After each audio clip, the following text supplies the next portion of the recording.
If you're like most people, you probably think you know where your opinions come from. And like most people, you're probably wrong. Whether you want to believe it or not, your mind is being controlled by distant strangers who don't have your best interests at heart. If that sounds like a paranoid fantasy or a conspiracy theory, brace yourself. Did you hear about this? Is Facebook playing another big brother? Some users are saying the social media site is really crossing the line with their new Messenger app. Right. So joining us now is tech expert Anthony Mongaluzzo. Anthony, thanks for joining us. So many people are talking about this Messenger app. It used to be optional, but now it's going to be mandatory, I guess, if you download, you have to download it. So how does it all work, and why are people all worried about this? So basically, this new app is getting terrible reviews. It has a 1 out of 5 stars on the iPhone App Store and similar ratings with Android.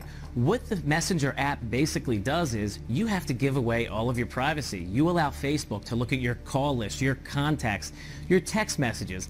It can even use your recording device and your camera device on your phone without even telling you. Okay, that's the thing that scared me the most. Take me through that. I'm holding my phone right now. Yep. And if I have this Messenger app, they can see what I see, or even worse, spy on me with what I'm doing? Hey, most of your phones nowadays have 2 cameras, the front camera and the back camera. So legally, you are giving them access to those cameras when you install this application. So some creepy guy in the San Francisco Bay Area at some place in Facebook can be looking live at what I'm looking at? I was going to say, don't even worry about San Francisco. Facebook is global. Around the world, they can look at you. And Anthony, the big concern is that people are going to download it because they want it on their phone so they can message friends on their phone, and they're not even going to really realize that they're giving up their privacy for this. Most people just click yes when it comes in, and the thing that's crazy to me is you already have text messaging. You could send pictures. Why do we need a Facebook messaging app when there's so many other ways to communicate? Well, we know what they're doing. These big social media sites, including Yahoo and Google, they want customer information because that's how they monetize things, by selling your personal information to advertisers to target you as a buyer. Exactly. They're going to, and again, they're going to know who you call, what text messages you say, what products you're talking about. For instance, I text and say, hey, I want the new Nike Fitband. Well, then guess what? Facebook is going to start popping up some Nike Fitbands on my phone. Anthony, is this just only on your phone, though? It's not on your computer. Is that right? Well, the terms of service of Facebook are similar. So technically, if you have a recording device on your computer or any other devices that you're giving them access to, then absolutely. So the terms of service really govern our relationship with Facebook. So it sounds like we don't want this Messenger app at all. Chris and I were just talking about it. Sue Serio said Facebook at all. These are the findings of a series of scientific studies that show how a few dominant institutions have the power to affect how you feel, how you act, and even how you vote, without you ever knowing about it. Deliberate mind manipulation of the masses is by itself nothing new. Nearly 100 years ago, our global mania for consumption was unleashed by the malevolent brilliance of Edward Bernays, also known as the father of public relations. Bernays was Sigmund Freud's nephew and used his uncle's insights into the subconscious to develop his new methods of mind control designed to create the modern American consumer. Business partner Paul Mazur said, "We must shift America from a needs to a desires culture. People must be trained to desire, to want new things, even before the old have been entirely consumed. We must shape a new mentality. Man's desires must overshadow his needs." In 1928, Bernays proudly described how his techniques for mental manipulation had permitted a small elite to control the minds of the American population. He said, "The conscious and intelligent manipulation of the organized habits and opinions of the masses is an important element in a democratic society. Those who manipulate this unseen mechanism of society constitute an invisible government that is the true ruling power of this country. We are governed, our minds molded, our tastes formed, our ideas suggested, largely by men we have never met. We are dominated by this relatively small number of persons who pull the wires which control the public mind." Bernays set in motion what we have all come to know is an essential part of our economic ecosystem: the use of mass media to promote roles, desires, and status symbols that rake in profits for corporations. The chilling words of Wayne Chalicki, chief executive of General Mills, shows how faithfully Bernays' vision has been followed. He said, "When it comes to targeting kid consumers, we at General Mills follow the Procter & Gamble model of cradle to grave. We believe in getting them early and having them for life." What's changed is that a new generation of mind controllers are using the burgeoning technologies of data mining and social media to inject their power even deeper into our minds than their forebears could ever have dreamed possible. A modern-day Bernays named B.J. Fogg has founded a field called Captology, derived from the acronym CAPT, or Computers as Persuasive Technology.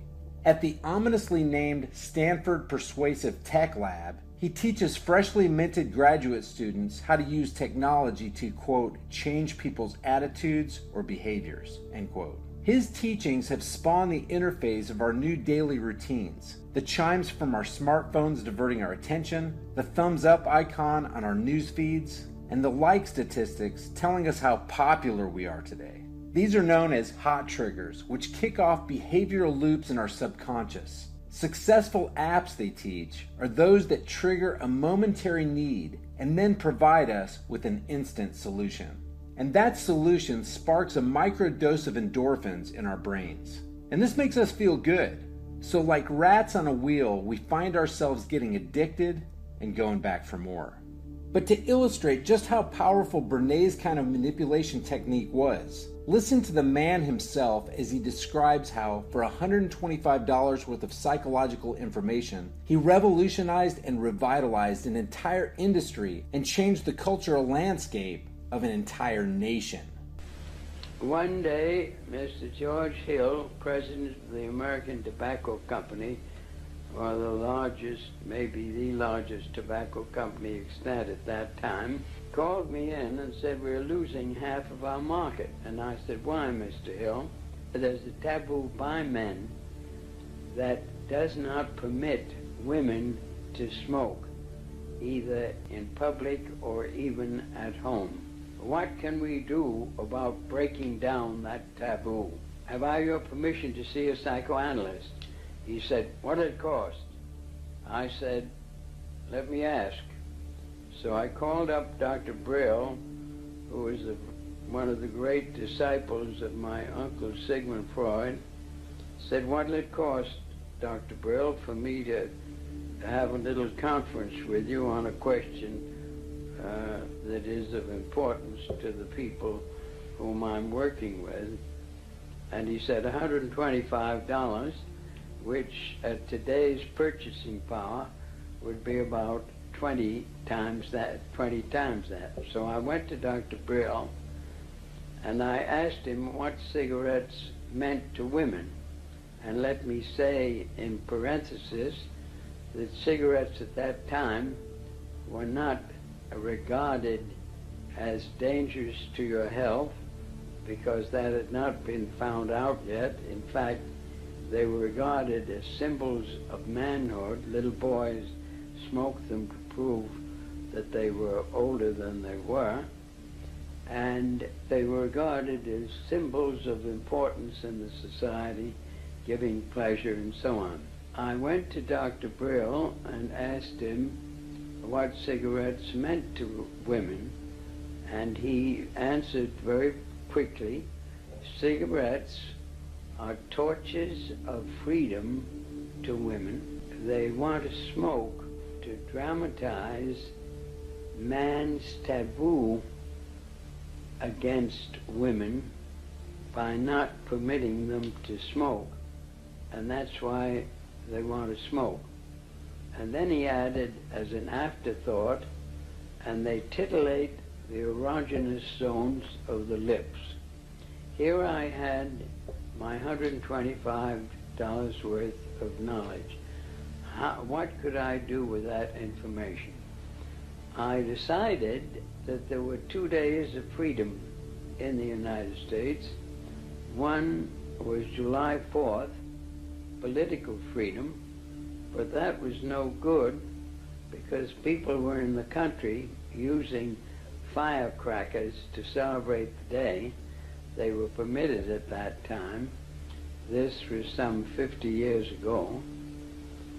The other day was Freedom of the Spirit, Easter Sunday, And it occurred to me that any young debutante who was aware of the times and of herself as a woman being discriminated against would be delighted to walk in the Easter parade with her beau, to dramatize the idea that cigarettes were indeed torches of freedom, and to validate and to invalidate the taboo against women smoking.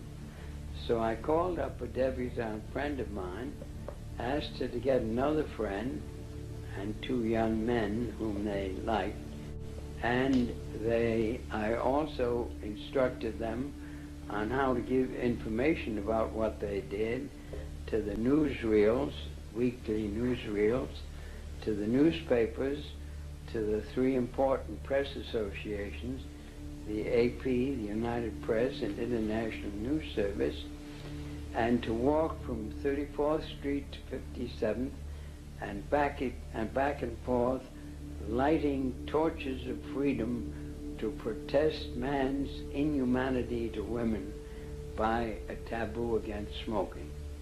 Next morning, there wasn't a newspaper in the United States, even the New York Times had a front page story, "Debutantes light torches of freedom to protest man's inhumanity to women by a taboo against smoking, lighting cigarettes in their walk." The interesting thing to me was that within 3 days, the newspapers, without any intercession on my part, published accounts that women were smoking in Union Square in San Francisco, in Union Square in Denver, and on the Boston Commons. And to my surprise, within 6 weeks, on their own, without any intercession on my part, the League of Theaters, which had a ban on women smoking in the smoking rooms under the orchestras of every good theater in New York, lifted the ban and women were allowed to smoke. That obviously set a trend, and the Surgeon General's statement that cigarettes were dangerous to your health did not come out until about 30 years later. Guys, if you enjoyed this video, give it a like and share it with others. If you're new to the channel, hit that subscribe and notification button and you'll be alerted when I upload new videos. Today's shirts for the day are Truth, the new hate speech, Truth is treason in the empire of lies, and Macbeth's Eat Fast, Die Young. Your $5 off promo code is in a link in the description for you for every shirt in the store. Don't forget to leave your thoughts for the world and the Google Thought Police in the comments section below. And I'll see you guys in the next video.